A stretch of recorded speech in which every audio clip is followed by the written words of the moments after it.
Hi, my name is Daniel Foley Carter, and in this video today, I'm going to explain very briefly about Google Discover and what Google Discover is. Now, this will probably be one of the shortest videos.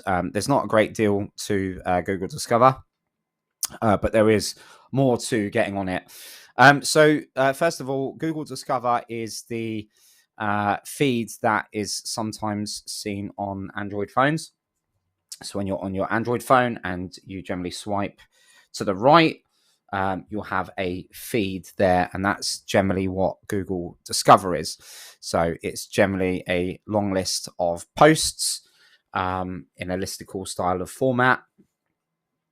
And it's just another way for people to discover you outside of traditional search.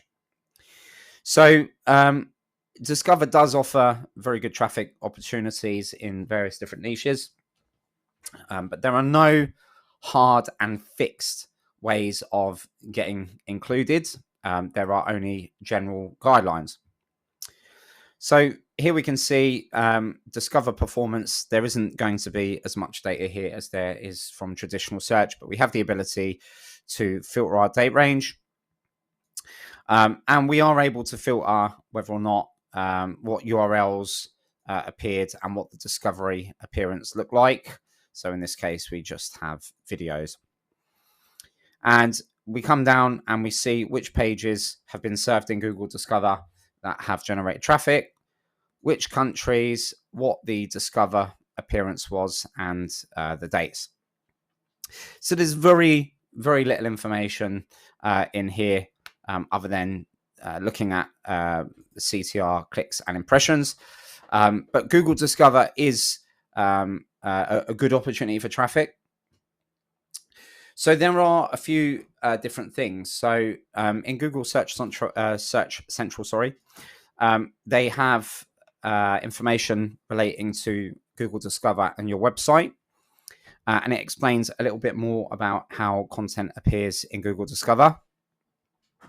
So the main gist of Discover content is that it's light, fast. It's not clickbait orientated. That's not to say clickbait orientated stuff doesn't get on. And the content should conform to all of the other standards that Google sets out. So there are various different things and various ways of looking at Google Discover. So effectively, one of the first aspects is create good content. Now, that's a very easy thing to say, but in practice, basically, there's a couple of key things in terms of advice.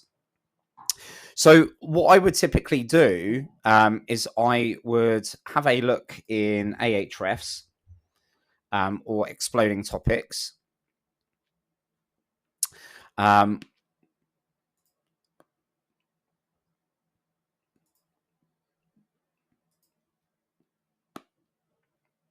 And I'd put in something related to what what I'm interested in. So let's say, I don't know, fastest electric scooters.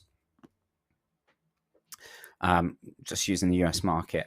And then typically we can look at various different things in terms of keyword ideas. There's not a great deal here, so I'm just going to do something a bit more generic. And typically I'll look at finding some terms that are more likely to have a news sort of bias towards them. So sometimes it will be a case of drilling through the list and finding things that might have a bit of a news element. Google Discover tends to be content that's more up to date and typically content that is trending. So if you produce content in the right format, especially where there's trends, you're more likely to have an inclusion, but there are various nuances. So some of the things that we can look at, sorry, my mic's trying to escape. I brought a new mic, but the boom arm for it is not overly great. So sometimes I'll put in a topic, I'll look at news, and I'll find something. And then what I'll do is I'll look at Google Trends.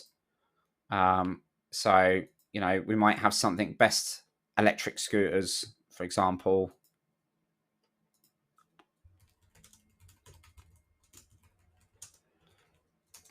Now, just bear in mind, this is like extremely basic.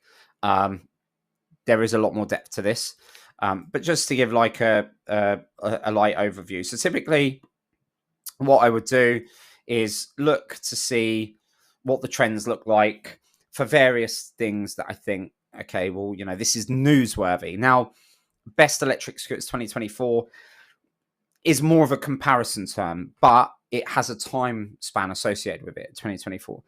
News could be like latest e-scooter laws in the UK change, or something that's happening currently.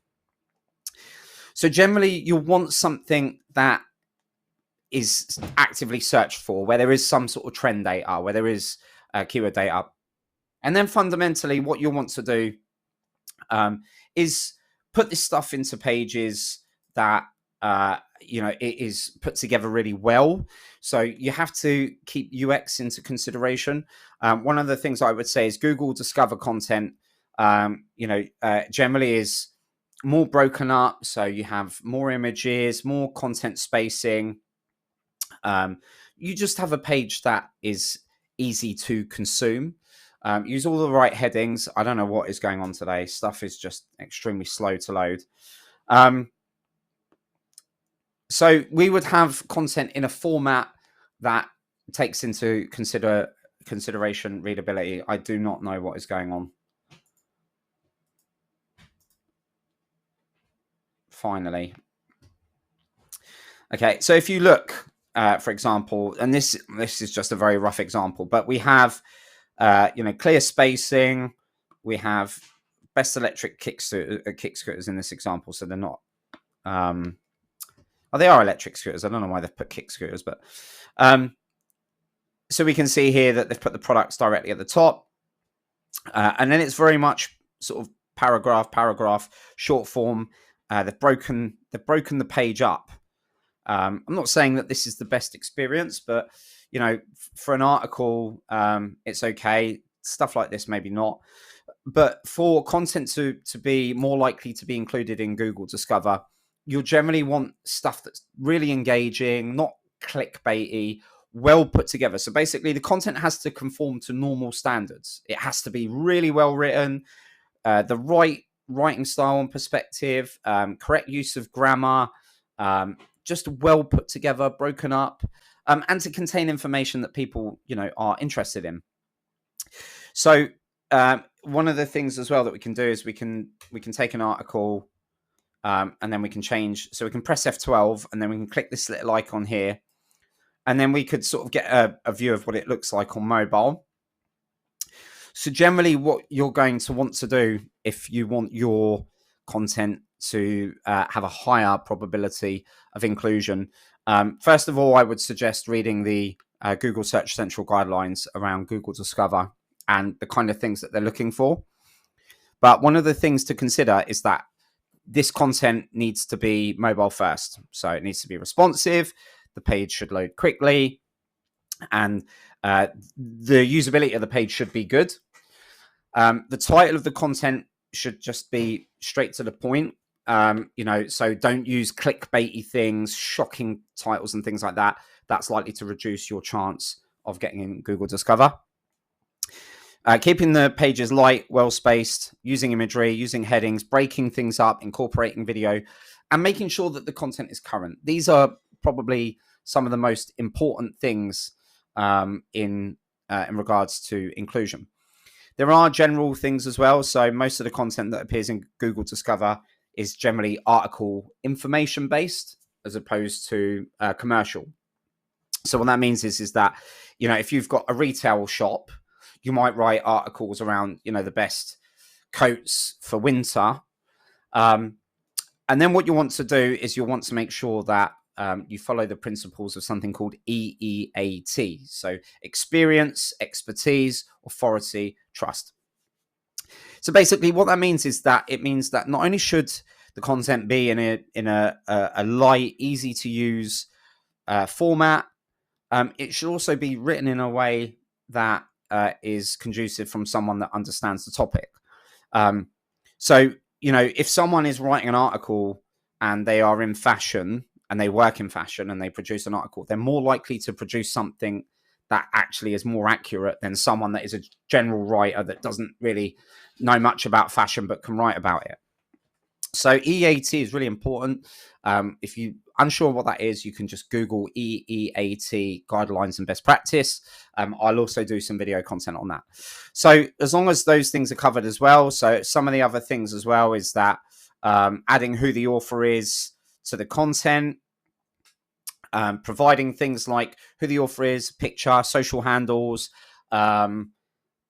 anything to verify who that writer is. And then in some cases as well, even user-generated content can add a non-biased view to that content. So other things as well that you can also look at doing. There's something called Google Web Stories. And you can use Google Web Stories and you can integrate it with your website.